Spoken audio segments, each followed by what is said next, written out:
Occupying Till He Comes at Southwest Prophecy Ministries.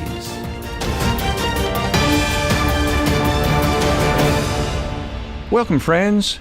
This is Dane Rome, your announcer for today's Last Days Beacon program. Thanks for listening, and thank you for joining us. Just a reminder that these programs are supported by your gifts to this ministry. If you would like to contribute to this ongoing faith ministry, which deals with Bible prophecy and current events, simply go to our website to contribute. Our website address is www.swpm.us.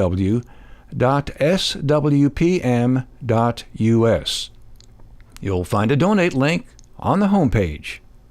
The website address again is www.swpm.us.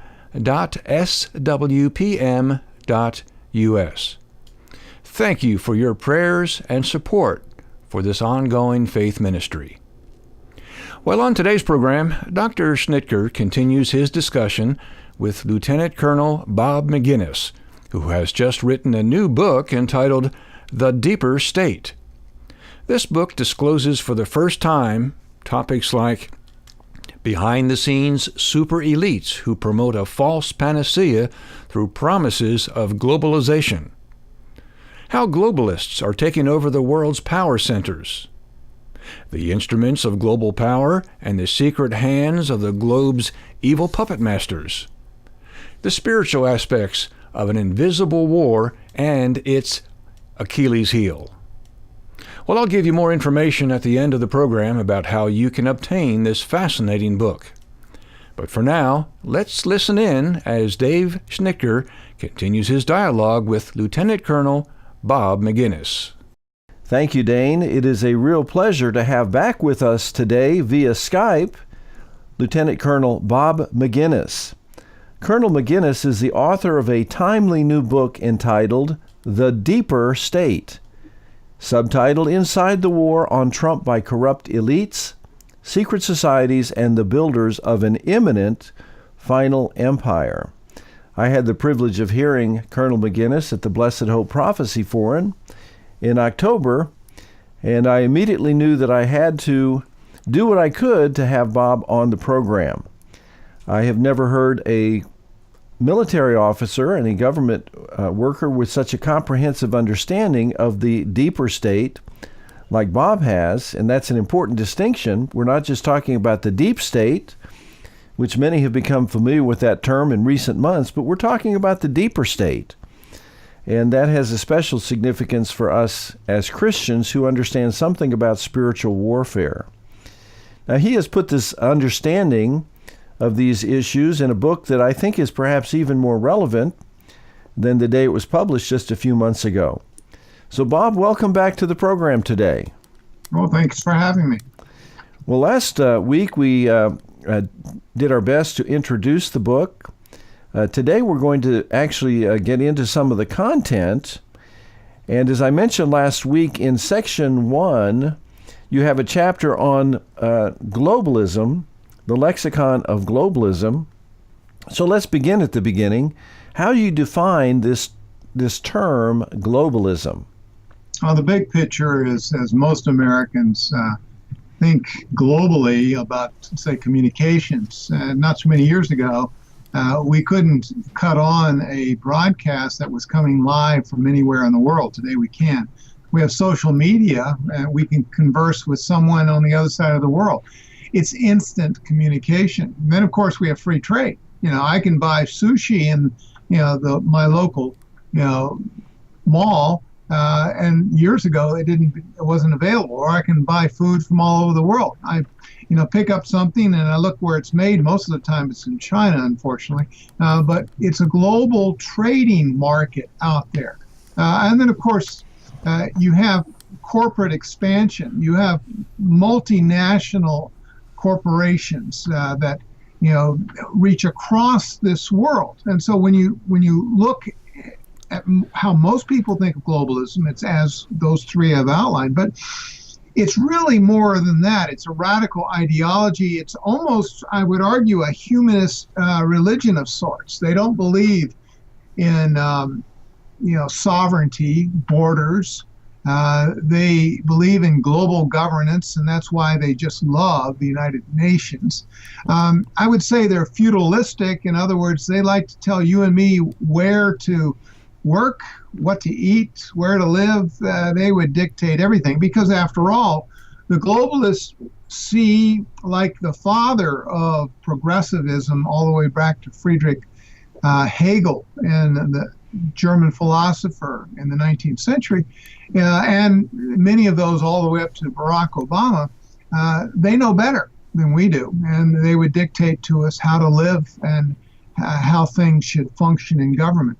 And so you have, it's sort of, like I say, a humanistic type of religion, one that is very contrary to Christianity, because they don't like us Christians because we say we have the answer. And it's a sovereign God, Jesus Christ, who came to die for us, but promises heaven in the future. And they just find that alienating to them and something that they're absolutely contrary to. So it's an interesting view. Of course, there's market globalism, there's justice globalism, there's religious globalism. Religious globalism, Osama bin Laden was a religious globalist. He believed that his Islamic views should capture the entire world. In fact, Lenin and Marx were, ideological globalists because they had every intention of forcing communism down the throat of every living being.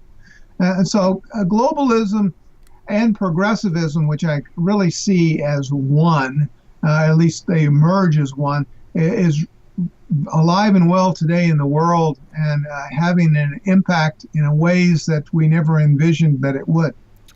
Well, let's talk about that impact, particularly on the United States. As you mentioned in the answer to your question, globalism is far more than free trade or far more than the exchange of goods across national boundaries, that it's actually a philosophy and a religion as well.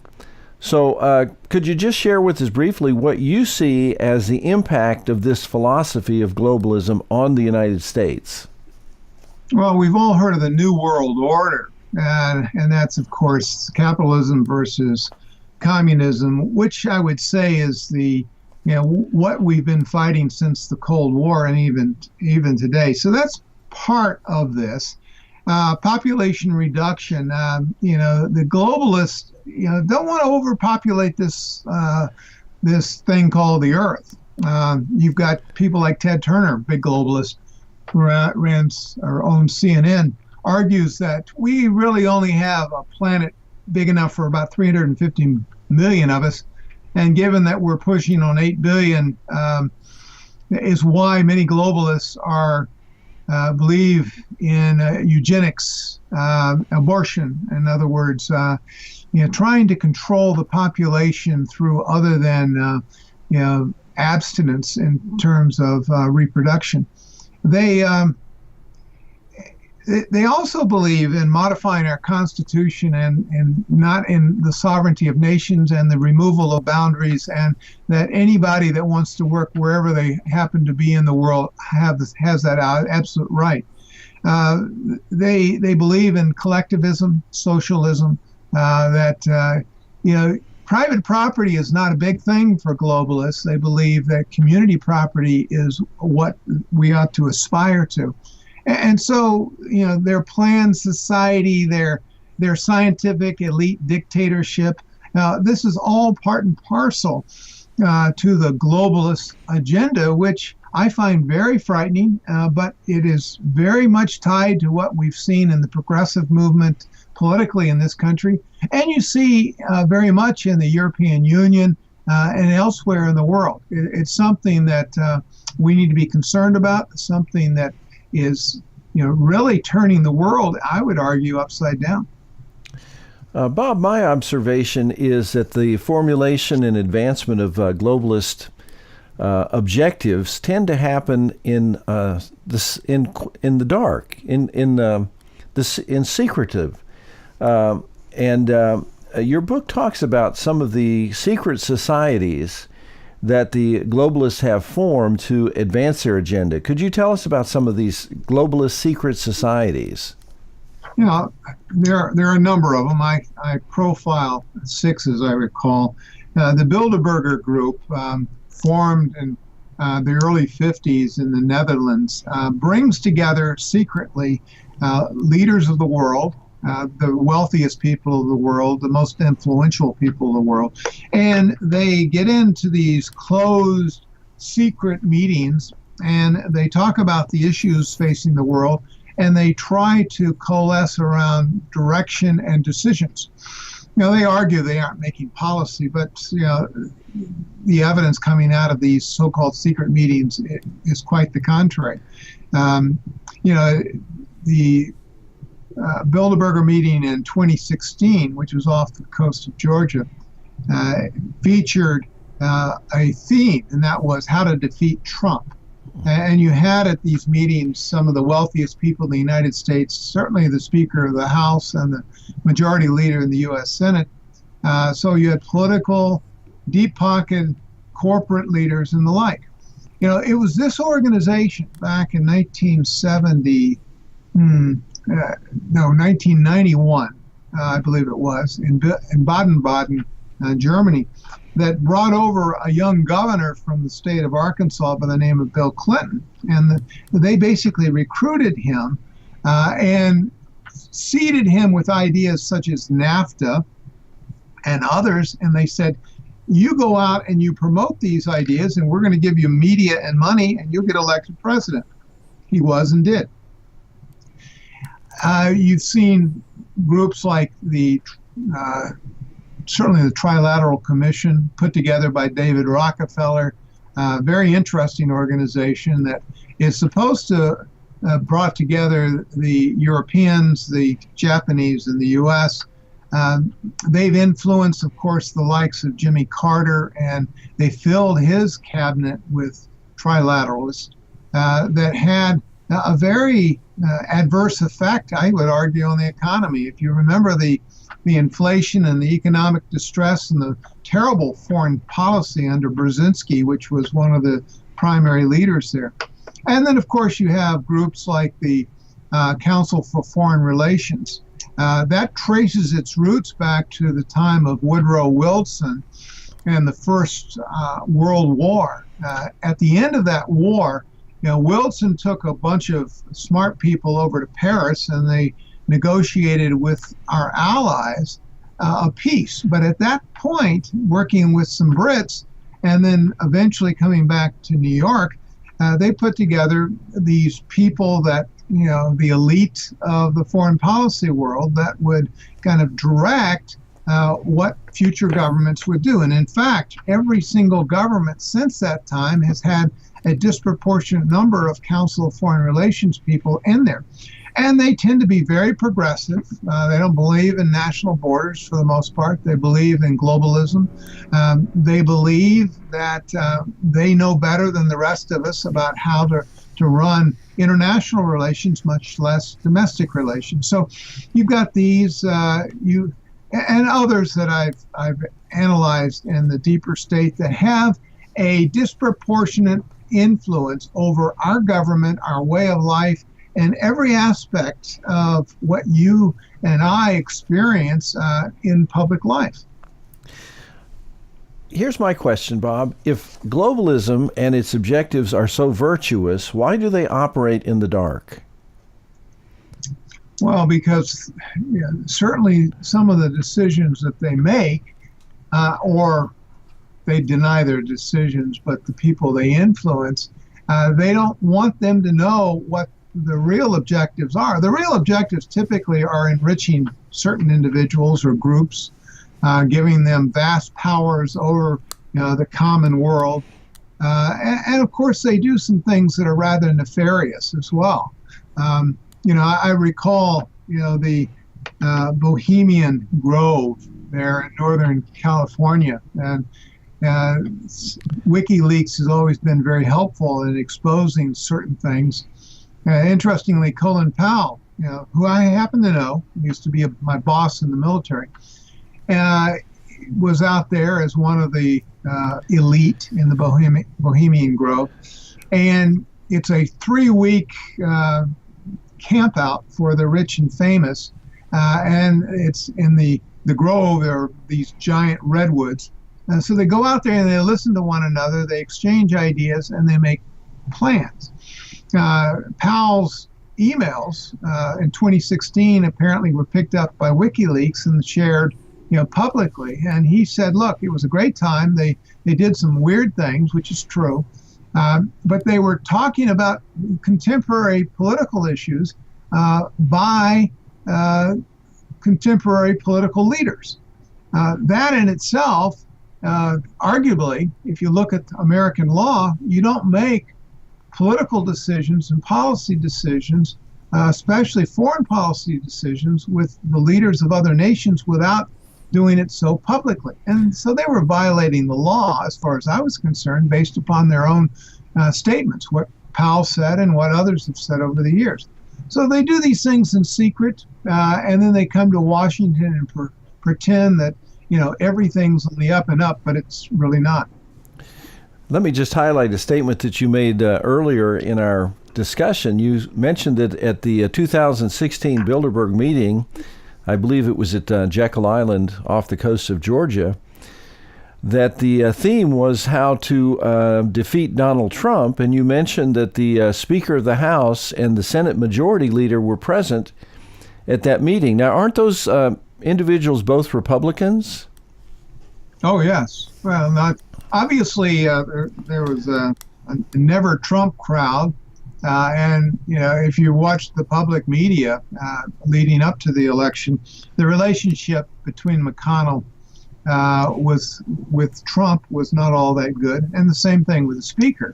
Now, of course, they're working together. Perhaps not as enthusiastic as we would like, but the Republican Party itself was divided.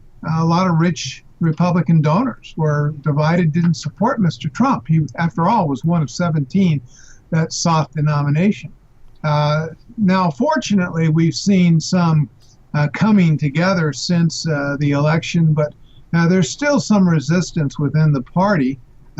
It's not as if they don't have enough resistance from the Democrats, but the fact is that not everybody supported him. Oh, absolutely. And we certainly see fractures within the Republican establishment even today on just about every decision that comes before the president. Well, this has been a good introduction to the book as we begin to understand what globalism is and how it's affected the United States. And we're going to continue our discussion next week. But friends, I want you to urge you to claim your copy of The Deeper State. As I mentioned before, this book has 17 chapters, is 372 pages in length, and consists of 3 sections. The second section deals with issues such as the history and the fathers of globalism, the modern globalist elite, globalist secret societies, which we've talked about a little bit today. An interesting chapter, globalism versus religion, and spiritual warfare and prophetic end times. We'll probably get into that a little bit more next week. But we're out of time for today, and so I'm going to turn it over to our announcer, and Dane will share with you how you can obtain a copy of The Deeper State. Thank you, Dr. Schnitker. Friends, you may obtain a copy of The Deeper State for a gift of $19.95 plus shipping and handling. Simply go to the homepage of our website, www.swpm.us. That website address again is www.swpm.us for your copy of The Deeper State. Well, please join us next week for another Last Days Beacon program brought to you by Southwest Prophecy Ministries. And until then, this is Dane Rome saying thanks for listening.